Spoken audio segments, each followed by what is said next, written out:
नमस्कार। आपका बात 25 में स्वागत है। और बात 25 में है, हम एक महत्वपूर्ण व्यक्ति की बात कर लेते हैं जिसको भुला दिया गया है। देश में बहुत सारे लोगों को विभिन्न कारणों से या कुछ मुख्य कारणों से भुला दिया गया है, लेकिन उसमें हम नहीं जाएंगे।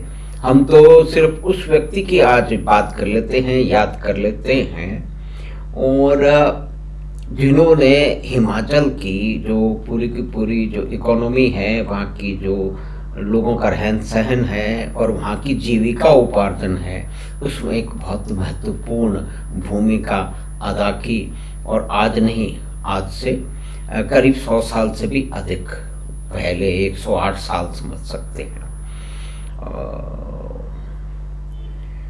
तो क्योंकि 1916 में सैमुअल इवान स्टोक्स, जो कि अमेरिका के फिलाडेल्फिया के एक प्रोटेस्टेंट परिवार में जिन्होंने जन्म लिया, जिनका परिवार और उनके पिता इंजीनियरिंग और बिजनेस में, व्यापार में जो कर रहे थे, उसमें योगदान दे रहे थे। और उनकी एक कंपनी थी जो कि एलिवेटर बनाती थी। और एलिवेटर की दुनिया में आप देखिए कि जब से एलिवेटर बना है, उसने भी दुनिया का लोगों का जीवन यापन बदल दिया है। क्योंकि कुछ मंजिल से अधिक पहले भवन बनाना आवश्यक नहीं था। तो ये तो हो गई एलिवेटर की बात। और ये जो सैमुअल इवान स्टोक्स के पिता स्टोक्स सीनियर थे, उनकी कंपनी थी Stokes and parish machine company, जो कि एलिवेटर बनाती थी। और वो आगे जाके ओटिस एलिवेटर, यानी कि जो महत्वपूर्ण बात है, जो आज भी एलिवेटर का नाम जाना जाता है दुनिया में, उसके अंदर वो सम्मिलित हो गई। तो एक इंजीनियरिंग बैकग्राउंड की फैमिली और बिजनेस फैमिली में जन्मा सैमुअल इवान स्टोक्स धार्मिक प्रवृत्ति के तहत प्रोटेस्टेंट थे। तो वो चर्च के संपर्क में आए और उनका व्यापार में और इंजीनियरिंग में कोई भी उनका रुचि नहीं थी। तो वो एक डॉक्टर कपल से मिले जो कि भारत में कुष्ठ रोग के में इलाज में जो है वो काम कर रहे थे। लेकिन इलाज तो वो कर ही रहे थे, लेकिन ये भी एक सत्य है जिसे भी बहुत सारे कारणों से छुपाया जाता है कि कन्वर्जन का भी काम कर रहे थे। तो सैमुअल इवान स्टोक्स 1904 में अमेरिका से भारत आ गए, बंबई भी रहे, और उसके बाद के अंदर वो पहुंचे हिमाचल में, जिसको आज हिमाचल बोला जाता है, कोटगढ़ में। और वहाँ पे उन्होंने एक चर्च में जाके रहने लगे और चर्च का जो एक काम था वो वही करने लगे, जो कि मुख्य रूप से धर्मांतरण करने का कार्य था। तो शुरुआत ये हुई कि एक व्यक्ति आया अमेरिका से, धार्मिक प्रवृत्ति का था, प्रोटेस्टेंट था, और पादरियों के साथ आके खुद भी पादरी बन के आया। और उसने उस क्षेत्र में, हिमाचल में कोटगढ़ के आसपास, उसने धर्मांतरण आरंभ कर दिया। और वहाँ पे रहने के लिए खेतीबाड़ी भी करनी शुरू कर दी। तो ये भी एक, जिस तरह से ऑर्गेनाइज खेतीबाड़ी वो कर रहा था, वो एक पहली बात थी। तो आगे चल के उसने एक कन्वर्टेड महिला थी, उनसे विवाह कर लिया। और फिर आर्य समाज के प्रभाव में आके, जिस तरह से वहाँ पे प्लेग फैला हुआ था और जिस तरह से आर्य समाज के संत लोग वहाँ पे कार्य कर रहे थे, उनके कार्य देख करके, उसके बारे में सुन करके, कोई रूलिया राम जी थे कि उनके पास भी वो पहुंचा। और अंत में जा करके ये सैमुअल इवान स्टोक्स ने धर्म परिवर्तन कर लिया और इन्होंने अपना नाम रख लिया सत्यानंद स्टोक्स।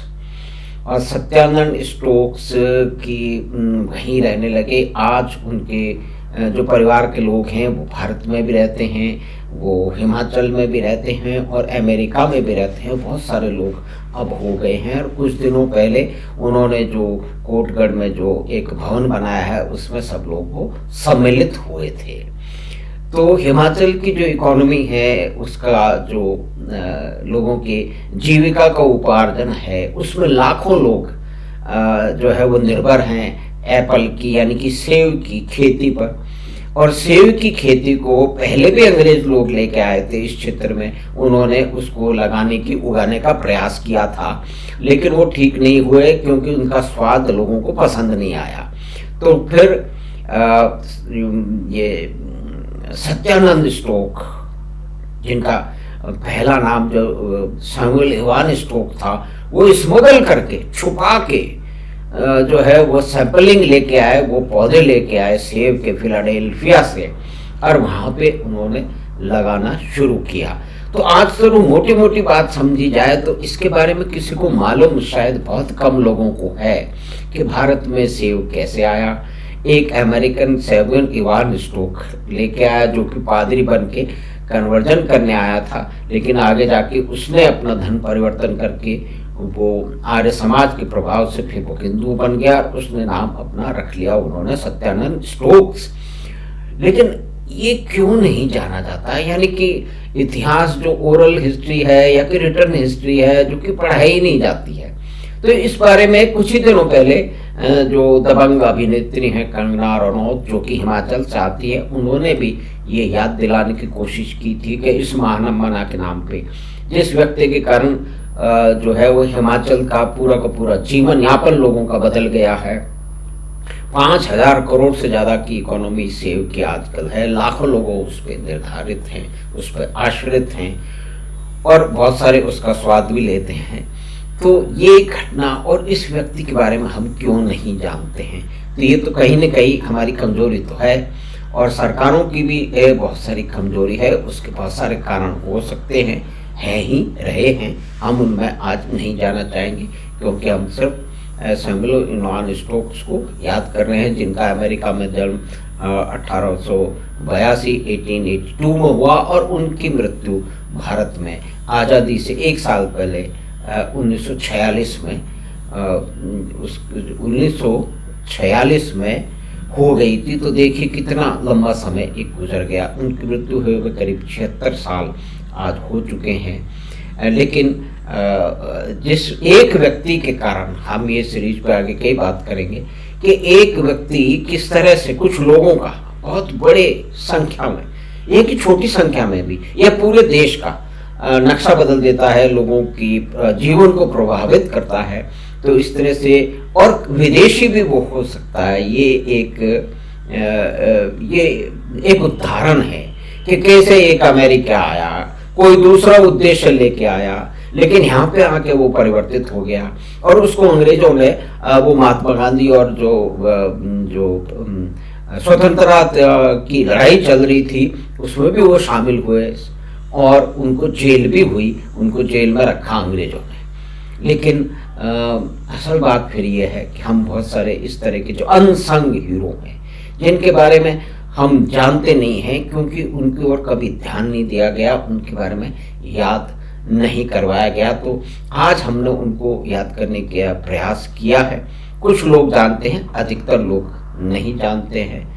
तो सेब की कहानी, सत्यानंद स्टोक्स की कहानी, और कंगना रनौत ने उसको याद भी दिलाया है कि भाई उसके लिए कोई स्मारक तो बना दीजिए। और इनके परिवार के लोग जो है वो राजनीति में भी, हिमाचल की राजनीति में सम्मिलित भी रहे हैं, लेकिन कोई कारण रहे होंगे जिसके कारण ऐसा नहीं हो पाया।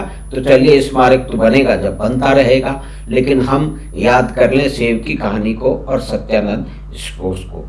तो आपका ये कार्यक्रम देखने के लिए धन्यवाद। तो हमें आशा है कि ये आपको पसंद आया होगा, तो इसका लिंक अपने परिवार और मित्रों के साथ साझा करें और हम आपसे फिर शीघ्र ही मिलेंगे बात 25 की अगली बात में। धन्यवाद, नमस्कार।